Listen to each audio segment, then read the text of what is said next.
நம்ம எல்லாருமே வாழ்க்கையில கங்கா நதிய போய் பார்க்கணும்னு ஏங்கிட்டு இருப்போம். ஏங்காதவங்க யாரும் இருக்க மாட்டாங்க.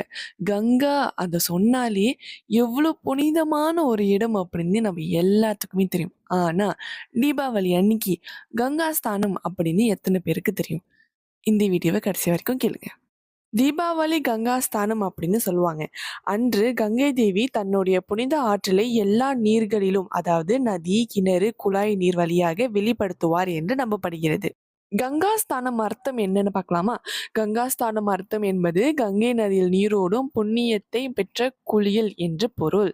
அன்று அதிகாலையில் அது இன்னும் பவர்ஃபுல் அப்படின்னு போட்டிருக்காங்க.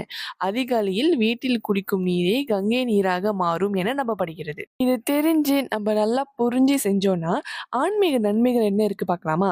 பாவம், உங்களோட கர்மா எல்லாமே நீங்கும். தீய ஆற்றல் நீக்கம், தெய்வ ஆசீர்வாதங்கள் கிடைக்கும் மற்றும் ஆன்மீக மறுபிறவியும் கிடைக்கும். இந்த வீடியோ நீங்க ஃபுல்லா பார்த்துருந்தீங்கன்னா, மறக்காம நம்ம ஆதிரக்ராஃப்ட் அக்கவுண்ட்ட ஃபாலோ பண்ணிக்கோங்க. அப்படியே உங்க ஃப்ரெண்ட்ஸ் அண்ட் ஃபேமிலிக்கு ஷேர் பண்ண மறந்துடாதீங்க.